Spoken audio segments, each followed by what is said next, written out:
Assalamualaikum warahmatullahi wabarakatuh. Terima kasih Tuan Speaker. Saya juga ingin mengambil bahagian dalam perbahasan pada hari ini. Kerajaan perlu memberi kefahaman jelas kepada rakyat mengenai exit strategi ataupun PPN, Pelan Pemulihan Negara, kerana masih ramai di luar sana yang masih keliru dengan perkembangan SOP berfasa.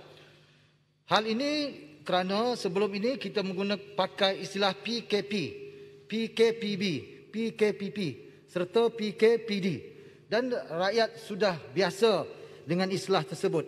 Tambahan pula peralihan pasar menerusi PPN tidak lagi bergantung kepada satu-satu tarikh, tetapi ianya melalukan 3 indikator yang telah digariskan. Penerangan khususnya kepada mereka yang tinggal di luar bandar juga sangat penting untuk memastikan rakyat tidak ragu-ragu dalam menjayakan perancangan negara. Di sini saya mahu menegur Menteri Komunikasi dan juga Multimedia. Saya melihat Menteri ini tidak lagi berperanan untuk membantu menyebarkan segala maklumat. Kalau dalam keadaan ini yang paling penting bagaimana peranan Menteri membantu Perdana Menteri. Kalau ianya sekadar kita penyebaran maklumat, ada yang betul, ada yang tak betul. Di mana keadaan ketika pandemik, ketika negara susah, dilanda COVID, mana pergi menteri yang saya maksudkan sebentar tadi. Saya berterima kasih kepada Yang Amat Berhormat kerana banyak pakej prihatin PKS tambahan, bencana, kita prihatin, permai, permekasa tambahan, pemulihan dengan nilai lebih kurang 530 bilion ringgit semata-mata satu tujuan, murni atau memastikan kehidupan dan kebajikan rakyat sentiasa terbela. Jadi dalam keadaan ini ianya belum tercapai lagi kerana tumpuan kita kerajaan ingin membantu B40, M40 dalam soal pemulihan keadaan ini. Tetapi apa yang peruntukan yang banyak yang diumumkan tadi, mereka yang kehilangan pendapatan, mereka yang tidak ada bantuan makanan, di mana menteri yang tenggelam, menteri wanita contohnya, dinyatakan bahawa peruntukan berbilion untuk bantuan bakul makanan yang telah diumumkan oleh Yang Amat Berhormat Perdana Menteri pagi tadi.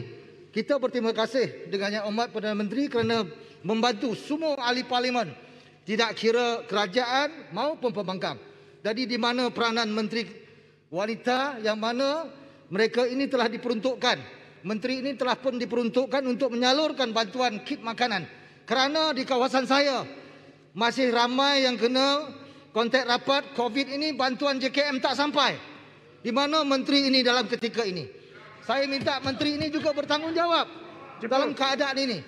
Jadi saya harap dalam keadaan ini boleh dikaji beberapa menteri yang tidak berperanan untuk membantu kerajaan dalam fasa pemulihan negara pada hari ini yang telah kita bincangkan daripada pagi ini. Dan seterusnya, boleh bagi. Dan seterusnya, Jempol. 500 Pasal bakul makanan. 580,000 PMKS berisiko gulung tikar.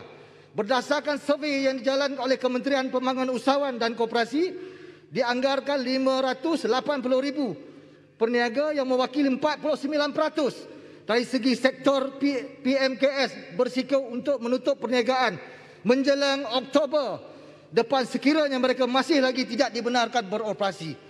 Lebih 7 juta rakyat Malaysia bakal kehilangan pekerjaan. Setiap pekerjaan mempunyai 2 tanggungan. Maka kehilangan pekerjaan seorang individu melibatkan 14 juta orang bagi turut menerima kesan yang langsung. Kesan PMKS ini tidak boleh bangkit semula walaupun selepas ekonomi dibuka. Kegagalan PMKS ini menerus operasi akan memberi kesan kepada rakyat dan juga masyarakat. Jadi apa peranannya? Yang perlu kita bantu mereka ini dalam pelan pemulihan tersebut. Yang satu lagi saya ingin menyentuh soal murid sekolah yang akan dibuka sekolah.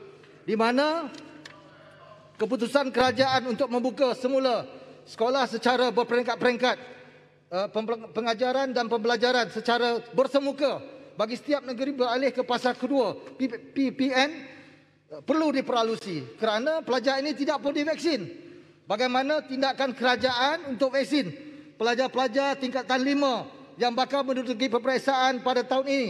Adakah mereka ini tidak berisiko? Dan apa peranan kita untuk membantu pihak KPM ini membantu orang kampung, rakyat yang anak-anak dia akan mendapat peperiksaan? Kita tak mahu sekolah hari ini buka, tutup, buka, tutup. Buka, tak buka-buka. Tutup, tak buka-buka lagi. Jadi adakah semua peranti ini cukup? Internet ini cukup? Pencapaian jalur lebar ini cukup? Anak-anak di luar bandar ini masih keciciran kerana tidak dapat mencapai internet. Jadi saya harap menteri yang bertanggungjawab cari exit plan bagaimana nak menyelesaikan isu yang berkaitan dengan itu. Jadi saya ingin membangkitkan semula. Ada perkara yang ada 1 minit ya. Ada 1 minit lagi saya nak beritahu poin yang disebutkan oleh Jelebu sebentar tadi. Kronologi dia kenapa? Kenapa COVID ini datang ke Malaysia ini banyak. Bukan zaman PN sahaja. Zaman PH pun dah berlaku. Saya nak tunjuk Kerajaan Akhbar Ribet 3. 3 pelancong Cina positif coronavirus. Akhbar pada 25 Januari. Menteri Kesihatan bagi boleh masuk ke Malaysia. Kerajaan pantau kemasukan pelancong. Ini pun ada. Bagi masuk lagi. Ini kita nak sebut apa puncanya. Jangan salahkan kerajaan ini sekarang. Bila kita serah kepada PN, dah tak ada kes. 11 hari tak ada kes. Bila diserah kepada PN, dah tak ada kes. Betul kan fakta, Tuan? Jangan diskriminasi pelancong Cina. Betul kan fakta? Jadi ini semuanya bila diserah kepada PN, dah tak ada kes dah. Jangan kita salahkan semata-mata. Cerita semua. Jangan cerita. Syalam, duduklah Syalam. Duduklah Syalam. Jangan cerita Syalam, duduklah. Kepada kerajaan sekarang, kerajaan sebelah sana dulu. Masa PS pun. Kosong kes. Bila serah kepada PN, kosong kes. Dah membenarkan. Bila PN ambil alih, kosong kes. 11 hari tak ada kes. Jadi terima kasih Tuan Speaker yang mungkin ruang kepada saya. Assalamualaikum. Cerita semua, jangan cerita separuh. Yang Muhammad, saya tahulah Yang Muhammad dah dekat 7 bulan kita tak bertemu kan.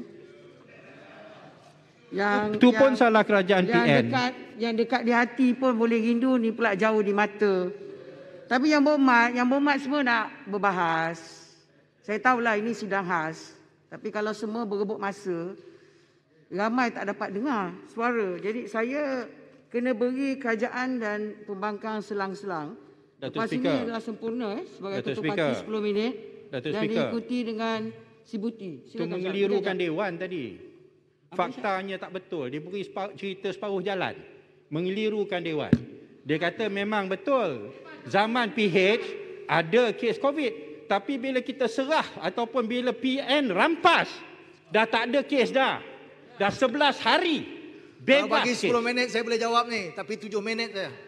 Yang Muhammad tak apalah. Kalau Janganlah merapu. Yang Muhammad tak boleh minum kopi kan sebab kita tengah semua COVID.